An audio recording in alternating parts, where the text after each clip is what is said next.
So hey this is boy happy and आज के इस पॉडकास्ट में हम कुछ ऐसी चीज़ें डिस्कस करेंगे जिन्हें आप निगलेक्ट करते हैं बस बट उसे निगलेक्ट करने लायक नहीं है। तो मैं कुछ चीज़ें डिस्कस करूंगा जिनको कि आप ज़रूर जानें और जानने के बाद आप उसे अपने लाइफ में अप्लाई करें। तो चलिए स्टार्ट करते हैं। एंड ये पॉडकास्ट एक्चुअली जो क्लास 9 10th 11 12th के स्टैंडर्ड में है उन लोगों के लिए है। एंड अगर आप जूनियर है क्लास 6 7 8 में है तो आप ही इस वीडियो को देख सकते हैं या फिर पॉडकास्ट को सुन सकते हैं। ये आपके लिए बहुत ही फ़ायदेमंद हो सकता है अगर आप इसे इम्प्लीमेंट करते हैं अपने लाइफ में। तो आपका 6 7 तो पूछिए मत क्या ही होगा, आपका 6 7 भी बहुत बेस्ट हो जाएगा और आगे तो आपका होगा ही अगर आप अभी से ही अप्लाई करते हैं तो।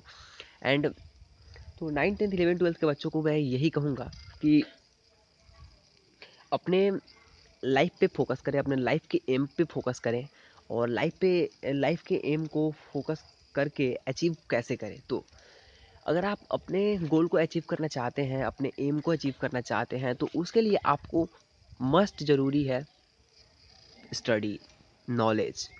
एंड ये सब आएंगे कैसे? तो आप लोगों ने नोटिस किया होगा कि आप कंसंट्रेट नहीं कर पाते हैं पढ़ाई को लेके, आप अच्छे से पढ़ नहीं पाते हैं। अगर आप स्टार्टिंग से पढ़ाकू हैं फिर तो आपको एक एडवांटेज मिल गया। अगर आप पढ़ाकू हैं और अगर आप पढ़ रहे हैं 4 5 घंटे और थोड़ी सी आपको मोटिवेशन की ज़रूरत है तो सबसे बड़ा मोटिवेशन ज़िंदगी का होता है सेल्फ मोटिवेशन। गाइज मैं आपको बता दूं कि सेल्फ मोटिवेशन से बड़ी कोई चीज़ है ही नहीं। अगर आपको लाइफ में कुछ करना है तो आपको सेल्फ मोटिवेटेड रहना होगा। कितने भी बड़े बड़े मोटिवेशनल स्पीकर्स आ जाएं आपको मोटिवेट नहीं कर पाएंगे जब तक से आप सेल्फ मोटिवेट नहीं होंगे। तो सेल्फ मोटिवेट कैसे हो? सेल्फ मोटिवेट होने का मतलब ये है कि पहले आप अपना एक डिजायर सेट करें कि मुझे ये करना है और उस चीज़ को आप जी जान से लग जाए उस काम को करने के लिए।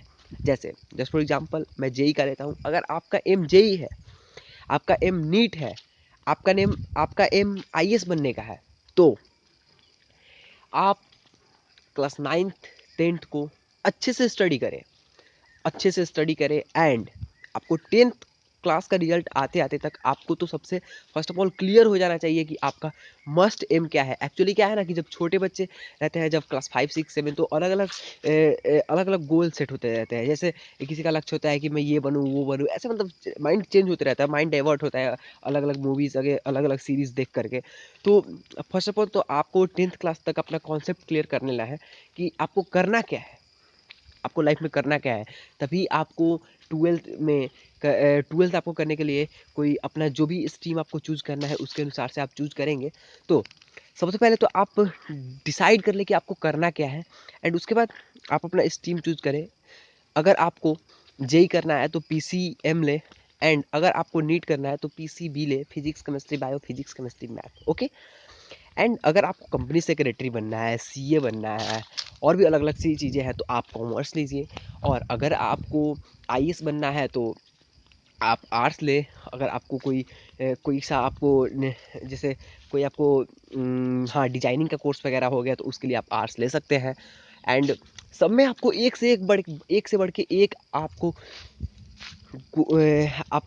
मतलब सेक्टर देखने को मिल जाएंगे, आपको पोस्ट देखने को मिल जाएंगे। तो इससे आप राइट डिसाइड करेंगे साइंस अच्छा है, साइंस हाई है इसलिए ये ले, और आर्ट्स लो है तो लो लोग लेंगे। ऐसा कुछ बात नहीं है, ये बिल्कुल ही एक बकवास बातें हैं। बट बसरते बात ये है कि साइंस अगर आप लेते हैं तो साइंस आपको पढ़ना सिखाता है। साइंस आपको 8 8 घंटे 10 10 घंटे बैठ के पढ़ने का मोटिवेशन देता है। तो आपको पढ़ना कैसे है? अब आप स्टडी के लिए दो चीज़ें प्रीफर कर सकते हैं, एक कोचिंग सेंटर और दूसरा है सेल्फ स्टडी नहीं, घर से स्टडी। क्योंकि सेल्फ स्टडी तो वो हो गया जिसे आप स्कूल में कॉलेज में या कोचिंग वगैरह में पढ़ रहे हैं और आप आके उसे घर पे सेल्फ स्टडी कर रहे हैं तो वो हो गया सेल्फ स्टडी। मैं बात कर रहा हूँ घर पे ही पढ़ो और घर पे ही सेल्फ स्टडी भी करो। तो बिकॉज कई सारे लड़के जो होते हैं, कई सारे स्टूडेंट्स जो अफोर्ड नहीं कर पाते हैं इस फीस एंड मैनी मोर। तो सब लोग प्रीफर करते हैं कि घर से प्रिपरेशन करना स्टार्ट कर दिया जाए। और आजकल तो अच्छे अच्छे ऑप्शंस भी अवेलेबल हो चुके हैं ऑनलाइन पे आपको कि आपको बहुत ही कम पैसों में अच्छे अच्छे चीज़ें आपको अवेलेबल हो चुकी हैं। तो आप उन चीज़ों को भी प्रीफर कर सकते हैं। बट एक प्रॉब्लम आता है खुद से पढ़ने का, और वो ये है कि कुछ चीज़ मतलब सिस्टमैटिक चीज़ें नहीं हो पाती है। जैसे कोई लेक्चर है तो और कुछ डीपीवी वगैरह है तो आप उन्हें इग्नोर करके कहेंगे अरे बाद में कर लिया जाएगा, लेकिन बिल्कुल आपको ऐसा नहीं करना है। और अगर लड़की के चक्कर में है तो भाई साहब आप तो बहुत ही गलत ट्रैक पे चल रहे हो। मैं आपको बता दूं कि 9th 10th 11th 12th आप बिल्कुल ही सभी चीज़ों को इग्नोर करते, family friends relatives and everything and girlfriend भी, तो आप इन सभी चीज़ों को इग्नोर कर दें। एंड तो बस आपको 4 साल अच्छे से फोकस करके अच्छे से कंसंट्रेशन से आपको पढ़ लेना है। मैं आपको बता दूं अगर आप ये 4 साल अच्छे से पढ़ लेते हैं तो मैं आपको 110% आपको मैं गारंटी के साथ आपको बता सकता हूं कि आपका किसी भी सेक्टर में जॉब लग सकता है। आप कोई सा भी चीज़ करना चाहते हैं, अगर आप स्टार्टअप करना चाहते हैं, आप आईएएस बनना चाहते हैं, आप सीए बनना चाहते हैं, आप कंपनी सेक्रेटरी बनना चाहते हैं, आप एक इंजीनियर बनना चाहते हैं, आप डॉक्टर बनना चाहते हैं, आप कुछ भी बन सकते हैं, बट आपको 9th 10th फुल कंसंट्रेट करके पढ़ना होगा। इसके अलावा आपके पास कोई ऑप्शन है ही नहीं। अब बताओ 9th 10th का बच्चा कोई बिजनेस तो अभी स्टार्ट कर नहीं सकता। बस कहने से थोड़ी होता है कि बिजनेस स्टार्ट हो गया और ये करेंगे वो करेंगे घंटा, ये सब बहुत ही फिजूल की ये सब बातें हैं। 9th 10th में कुछ आप स्टार्ट नहीं कर सकते, बिल्कुल फिजूल की बातें हैं। उसके लिए आपको बता दो कि पढ़ाई से आसान चीज़ें कोई हो ही नहीं सकती।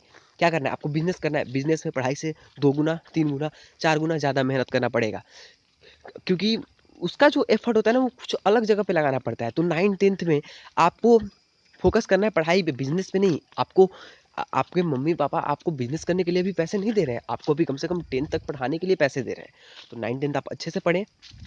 एंड कई लोग होते हैं कि मुझे डांसिंग करना है, ये करना है, वो करना है। अरे भाई साहब डांसिंग में ना बहुत कंपटीशन है, क्रिकेट में ना बहुत कंपटीशन है, ओलंपिक में जाने के लिए ना बहुत कंपटीशन है। बहुत सारे कंपटीशन के बाद उसमें कंसंट्रेशन प्लस फिजिकल वर्क आपको इन सभी चीज़ों का मेंटेन करना होता है। बट अगर मैं आपको एजुकेशन का बात करूँ तो एजुकेशन में बिल्कुल बिल्कुल भी एफर्ट्स नहीं है ज़्यादा। आपको मेंटली थोड़ी सी मेहनत करनी पड़ेगी बट फिजिकली नहीं। एंड एक्सरसाइज एंड मेडिटेशन तो हर चीज़ में बिल्कुल ही मस्ट होता है। तो मुझे ऐसा लगता है कि पढ़ाई से आसान चीज़ें कोई हो ही नहीं सकती। जैसे आपको मैं एग्जांपल दूं कि अगर आपको क्रिकेटर बनना है तो आपको क्रिकेटर बनने के लिए कितने साल घिसने पड़ेंगे, दिन भर मेहनत करो, दिन भर मेहनत करो, फिर भी सक्सेस का कोई चांस नहीं। बट अगर मैं आपको ये हाँ एजुकेशन का जैसे मैं आपको एग्जांपल ले लूँ, तो अगर आप पढ़ाई कर रहे हैं, स्टडी कर रहे हैं, अगर आप प्रिपरेशन कर रहे हैं जेई का, तो एटलीस्ट अगर आपका जेई नहीं निकला बट फिर भी आपने अगर फुल एफर्ट डाला तो एचसी वर्मा जो है वो काफ़ी एक अच्छा क्योट्स बोले हैं। और वो ये है कि अगर आप जेई की प्रिपरेशन पूरी शिद्दत के साथ करते हैं तो अगर आपका जेई निकलता भी नहीं है तो फिर भी आपको बहुत सी चीज़ें सीखने को मिलती है। जैसे जैसे कैसे चीज़ें कैसे पढ़ते हैं उतने घंटे। और अगर आप बिजनेस में फेल भी हो जाते हो तो आप बहुत चीज़ें सीख जाएंगे कि बिजनेस को स्टार्ट कैसे करते हैं, बिजनेस पे एम्प्लॉयज़ को कैसे हायर करते हैं। ऐसी बहुत सारी ऐसे एग्जांपल्स हैं, तो इन चीज़ों से आपका एक्सपीरियंस गेन होगा। बट अगर आप क्रिकेट की बात करें या फिर किसी गेम के किसी स्पोर्ट्स की बात करें तो उसमें आपको एक्सपीरियंस गेन नहीं होगा। बट बस आपका जो फिजिकली वर्क है वही चीज़ बस बढ़ेंगे और कुछ नहीं। तो मुझे ये लगता है कि फिर एजुकेशन से ईजी कुछ नहीं है। तो फिलहाल के वीडियो में बस इतना ही। तब तक के लिए see ya have a good day, bye bye, take care.